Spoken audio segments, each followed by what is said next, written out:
Bonjour, bien-aimés dans le Seigneur.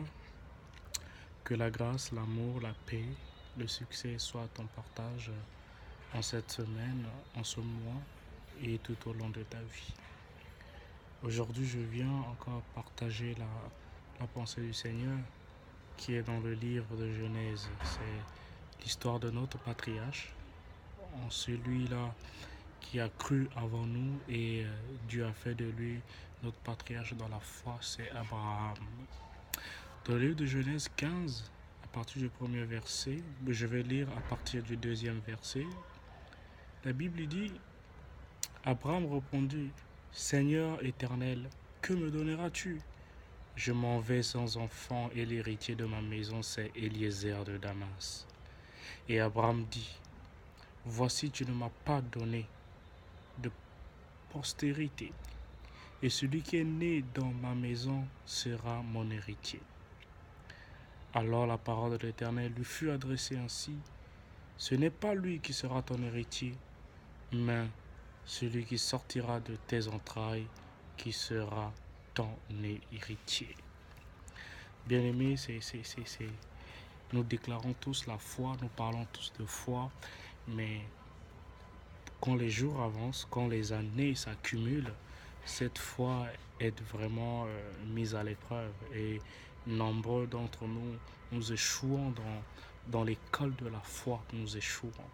Voilà qu'Abraham, celui-là qui est notre patriarche dans la foi, Dieu lui a fait une promesse, mais après plus de 25 ans, il commençait pas peut-être à ne plus croire en Dieu, mais à ne plus croire à cette promesse parce qu'il avançait en âge.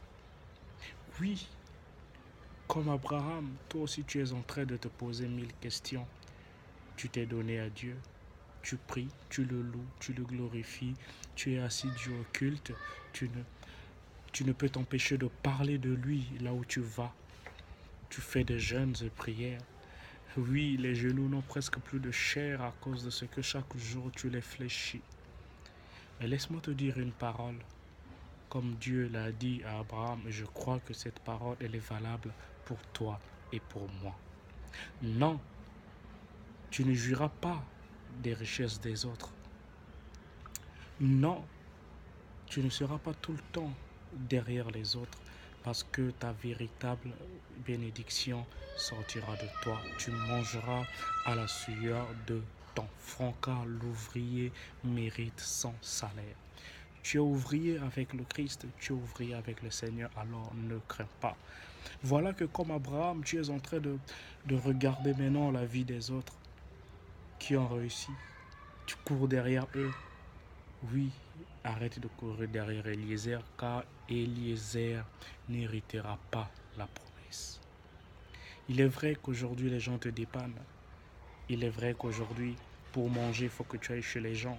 Il faut que tu ailles chez ta tante, il faut que tu ailles chez ta mère, il faut que tu ailles chez ton père, tes frères, tes cousins. Mais demain, tu hériteras la promesse. Tu hériteras de la parole qui t'a été promise parce que Dieu ne t'a pas oublié. Ne regarde pas Eliezer, ne regarde pas de gauche à droite, car le Dieu qui a fait la promesse est fidèle. Il va l'accomplir. Il va l'accomplir. Oui, comme Abraham, il te le dit encore aujourd'hui à travers cette parole, à travers cette exhortation. Non, Eliezer n'héritera pas. Mais le fils de la promesse arrive, celui-là qui sortira de tes entrailles. Donc, tu auras un travail, tu auras un mariage. Ce sont des choses acquises. Pourquoi tu te tourmentes pour ça? Tu auras toutes ces choses. Les choses-là sont là. Attends, au moment opportun, tu les verras en manifestation. Ton Isaac arrivera. Ne cherche pas à ce qu'Eliezer hérite de ta vie. Ne cherche pas à ce qu'une autre personne marque ta vie de tes empreintes, parce que tu as déjà les empreintes de Jésus-Christ. Accroche-toi, car la bénédiction de l'Éternel ne saura tarder. Que Dieu te garde encore dans son amour. Que Dieu te garde en Jésus-Christ, l'auteur de la promesse. Sois béni, au nom de Jésus-Christ. Amen.